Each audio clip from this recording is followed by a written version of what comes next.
Estimados estudiantes, reciban un cordial saludo de quienes habla su docente tutora Brillido Bando. Vamos a iniciar con la unidad 4, Identidad y Cultura. Por favor, antes de empezar, apaguen sus micrófonos. También cualquier pregunta que tengan en el foro de dudas e inquietudes. Vamos a empezar con el tema de paradigma de la identidad. El psicoanalista Erik Erikson concibe la identidad como un sentimiento de mismidad. ¿Qué quiere decir mismidad? Es la condición de ser uno mismo y también de continuidad que experimenta un individuo, y esto nos lleva a la autopercepción de cada uno de los individuos, y esto nos hace preguntar ¿quién soy? La autorreflexión es una herramienta importante, ya que con ella se lleva a la construcción de la identidad, y esto nos permite controlar las capacidades, potencialidades y se concientiza de lo que es como individuo. El paradigma de la identidad defiende la idea de que todo individuo tiene la necesidad de pertenecer a un grupo, y este comparte creencias, ideologías y costumbres. Aquí se origina la teoría de la identidad social por Henry Tagfeld y John Turner, que sugiere que las personas se identifican con grupos como una manera de elevar su distinción positiva, y así los grupos le ofrecen un doble aporte. Por una parte nos ofrecen una identidad cultural, que es referida a saber quiénes somos y de dónde venimos, y por otra parte nos ofrecen autoestima, que nos hace hacernos sentir bien con nosotros mismos. Hay una pregunta. ¿Alguna vez se ha preguntado por qué en un partido de fútbol los seguidores de un equipo tienden a pelear con los del equipo contrario? Aquí vamos a explicarlo, pero definiendo estas ideas centrales de la teoría de la identidad social, que es categorización, identificación y comparación.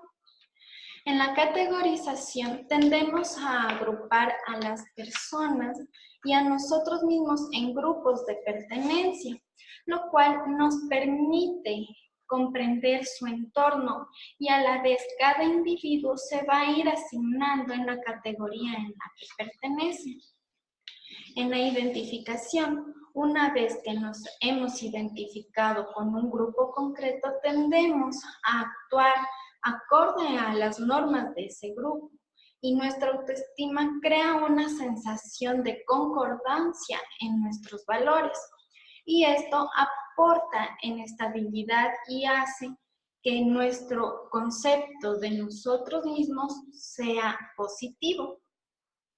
En la comparación, una vez que nos identificamos con un grupo concreto, tendemos a identificar negativamente a los miembros del equipo contrario.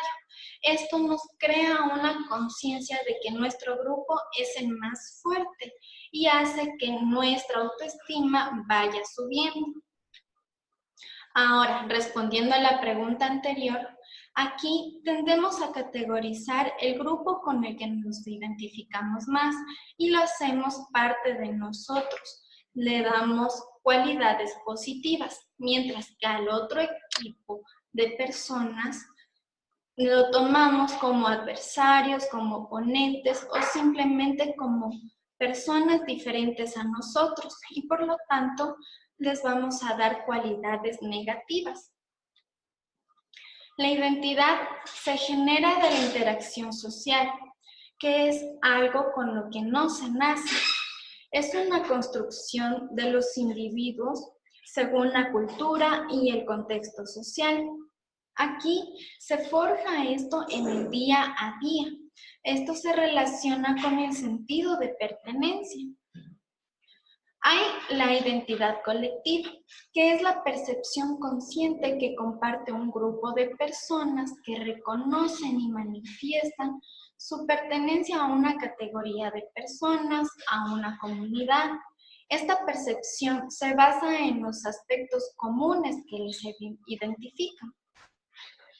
Ahora vamos a pasar al tema de las mujeres en la historia del Ecuador. Las tres principales que tenemos es Dolores Cacuango, Tránsito Amaguaña y Nela Martínez. Empezamos con una frase de Dolores Cacuango. Somos como la paja de páramo que se arranca y vuelve a crecer, y de paja de páramo sembraremos el mundo. Dolores Cacuango, lideresa y dirigente campesina, nacida el 26 de octubre de 1881 en Cayambe, en la hacienda de Pesillo, representa el espíritu valiente de la mujer y los indígenas. Fue una mujer quichua, conocida como Mama Dolores Yuco. Sus padres, Juan Cacuango y Andrea Quilo. Ellos se desempeñaban como indios gañanes, que quiere decir peones sin sueldo en la hacienda. Ella creció como campesina en la choza de sus padres. No fue a la escuela. Ella aprendió a leer y escribir cuando fue adulta, pero cuando cuando aprendió a leer y escribir fue cuando viajó a Quito a trabajar como sirvienta para poder pagar una deuda que sus padres habían tenido. En sus logros, en octubre de 1931, ella participó en el alzamiento de la hacienda Olmedo. A raíz de ello, Dolores fue activista en Tierra Libre. En ese año, ayudó a Jesús Gualavicí en la organización del primer Congreso Indígena del Ecuador. En ese entonces, el presidente Isidro Ayora impidió la concentración y al regreso fueron acosados y les incendiaron sus chozas, lo cual los dejaron desamparados y sin hogar. En 1934 fue activista en la campaña presidencial del doctor Ricardo Paredes. En 1942 preparó en Cayambe el recibimiento del Vicente Lombardo Toledano, que era presidente de la Confederación de Trabajadores de América Latina. En 1944, en mayo, encabezó el asalto del cuartel Carabineros de Cayambe y también en junio participó en la fundación de la Confederación de Trabajadores del Ecuador. En agosto, líderes indígenas de la Sierra aprobaron la creación de la Federación Ecuatoriana de Indios. En el periodo de ella hubo una batalla escolar. En 1945 funda la primera escuela bilingüe de quichua y español. Fue la primera levantada en terrenos de sindicato, tierra libre, en Llanao, Huayco. El ejército, al enterarse, allanó los locales argumentando que eran focos de insurgencia comunista. Entonces fueron cerradas en 1963 por la presión que ejercieron los terratenientes y el gobierno, que rechazaba la educación de los indígenas y también prohibieron el idioma quichua en las escuelas.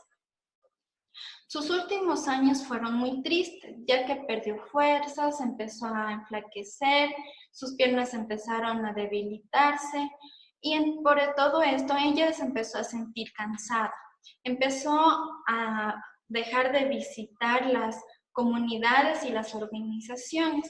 Ella falleció el 23 de abril de 1971. Ahora vamos con Tránsito Amaguaña. Empezamos con una frase de ella.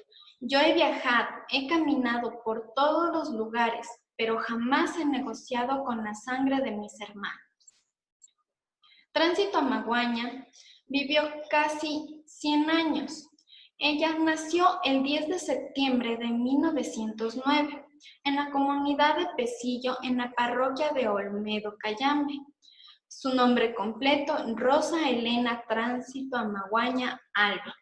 Luchó entre los años de 1920 y 1970. Falleció el 10 de mayo de 2009.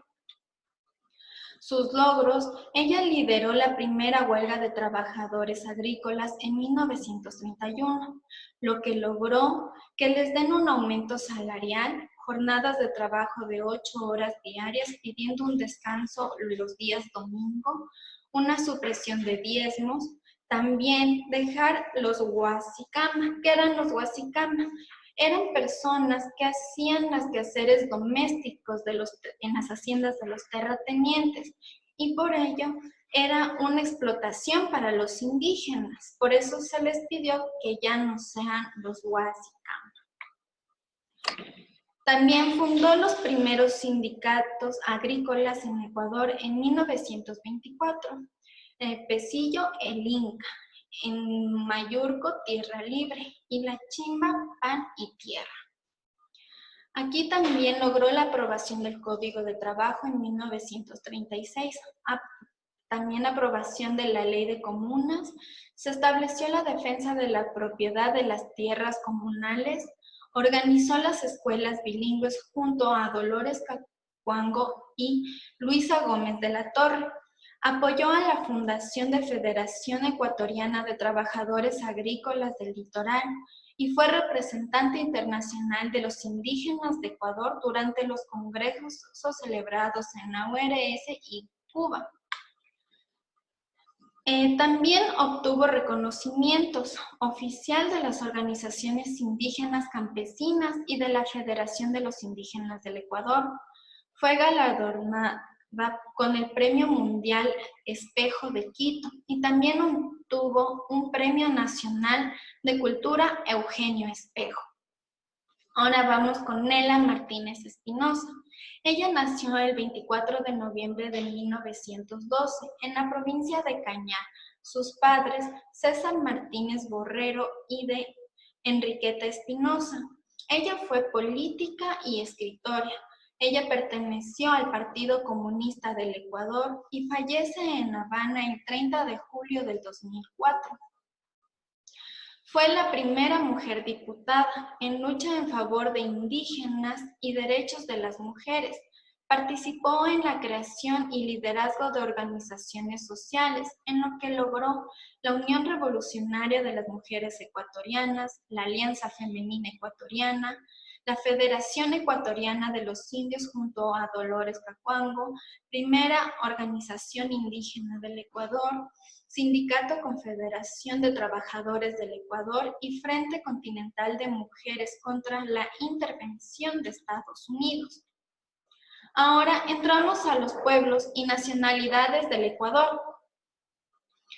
El Ecuador es un estado plurinacional. Vamos a definir la nacionalidad. Se entiende por nacionalidad al pueblo o conjunto de pueblos milenarios anteriores y constitutivos del Estado ecuatoriano, que se autodefinen como tales, que tienen un común identidad histórica, idioma, cultura y que viven en un territorio determinado. Mediante sus instituciones y formas tradicionales de organización social, económica, jurídica, política y ejercicio de autoridad propia. Los pueblos indígenas se definen como colectividades originarias conformadas por comunidades o centros con identidades culturales que se distinguen de otros sectores de la sociedad ecuatoriana, regidos por sistemas propios de organización social, económico, político y legal. Dentro de ellos tenemos los pueblos y nacionalidades de las regiones Costa, Sierra y Amazonía. Aquí están las nacionalidades indígenas del Ecuador. Nos hemos basado en el INEC del 2010 y los pueblos indígenas también basados en el INEC del 2010. A continuación tenemos un resumen.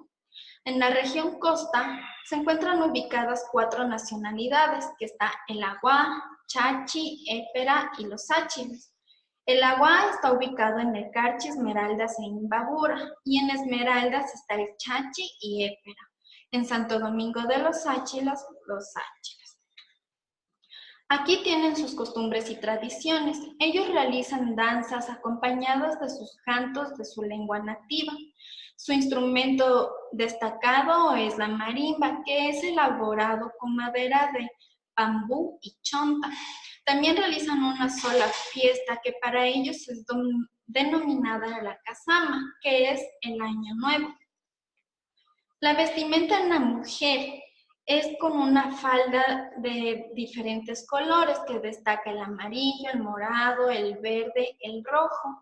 En su parte superior es descubierta, solo lleva sus collares hechos de plástico o de semillas y alrededor de su cuello lleva una tela en la que le cubre solamente su espalda. El hombre se destaca en la falda corta por colores de azul y blanco. Tiene una pequeña faja, en la parte superior tiene una tela de colores llamativos y en los hombres casados tienen una corona de algodón y también tienden a pintarse los brazos, las piernas y el rostro con franjas horizontales. Su alimentación viene dada de todas las actividades en base a la agricultura, recolección de alimentos, además de la cacería, de una diversidad de especies de animales y la pesca. En la comida típica se encuentra el pandado. El pandado son unos 2 pescados pequeños y el plátano que están envueltos en la hoja de vija. También está el sancocho y la bebida típica mala. La lengua de ellos es la safiki, que es considerada la verdadera palabra. En la región Sierra está ubicada en el centro del país. En esta región hay más pueblos y culturas indígenas. Aquí, como nacionalidad única, está el quichua andino, en el cual constan los pueblos Cañari, Caranqui, Cayambi, Chibuleo, Huaranga, Natahuela, Otavalo, Panzaleo, Puruguá, Quizapincha, Salazaco, Saraguro y Tomabela. Vamos a destacar el pueblo Otavalo en la nacionalidad quichua andina. Sus costumbres y tradiciones está el paucarrame, como ya sabemos que es el baile que representa al regocijo de las cosechas, en donde se brinda la chicha del yamor. También está el Inti Raymi, que es en el mes de julio que se celebra el solsticio de verano. Y en las noches culturales, como la tumarina, es un ritual de purificación de las fuentes sagradas de agua. Su vestimenta, en el hombre se destaca el sombrero de paño, el poncho, el pantalón blanco y las alpargatas. En la mujer tenemos el paño que es llamado uma o guatarima. En ellas los collares es denominado hualcas. La faja que utilizan se le llama mama y guagua chumbi. Ellos siempre llevan consigo 2 faldas y también las alpargatas.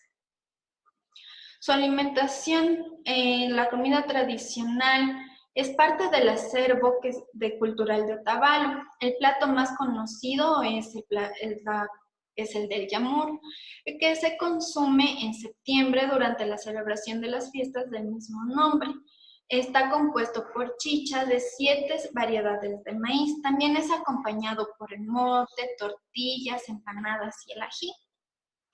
Su lengua, conocida como el quichua o también runa shini, que es el resultado de la unión del quechua que llegó con los incas actuales del Perú, y el idioma pre-quichua, que se lo constitucionalizaron durante la conquista. Su organización es por la cosmovisión, que da sentido a los ámbitos de la vida, la relación armónica entre el universo, tierra y el hombre. En quichua tenemos como Pachamama, Alpamama y Runa. Aquí, la política de convivencia controlada por los líderes de la comunidad tenían 3 frases: Amaquilla, Amashua y Amayuya. Amaquilla, que significa no ser flojo; Amashua, no robarás; y Amayuya, no mentirás. Aquí está la región amazónica, ubicada hacia el oriente del país, conformada por nacionalidades y pueblos. Aquí como nacionalidad está el achuar, andoa, cofán, guarani, quichua, amazónico, secoya, siona, xiuar, shuar y zapara. Dentro de la nacionalidad quichua amazónico tenemos el pueblo quichas de Napo y quichuas de Pastaza. Su nacionalidad, el Cofán. El origen del nombre es debido a una paja conocida como el nombre de Cofaje, por lo que le dieron el nombre a un río Cofanay y se autodenominaron cofanes. Su ubicación se encuentra asentados en la provincia de Sucumbíos, en la parte superior del río Aguarico, río Singae y en la frontera con Colombia. El idioma es el Aingae, que tiene influencia de las familias Tucano Occidental y Chibcha. Se autodenominan como Ay. De acuerdo a ellos, se reconocen como los Ay, que quiere decir gente de verdad. Sus costumbres y tradiciones está la fiesta del Chonta, que se celebra en el mes de abril, organizada por su jefe, denominado Nasu. También está la tradición de los cofanes, que son buenos cazadores, pescadores y excelentes conocedores de selva y la biodiversidad. Por tradición, acá las mujeres se casaban de 13 a 14 años. Si no se casan en esa edad, ya no eran consideradas como mujeres buenas.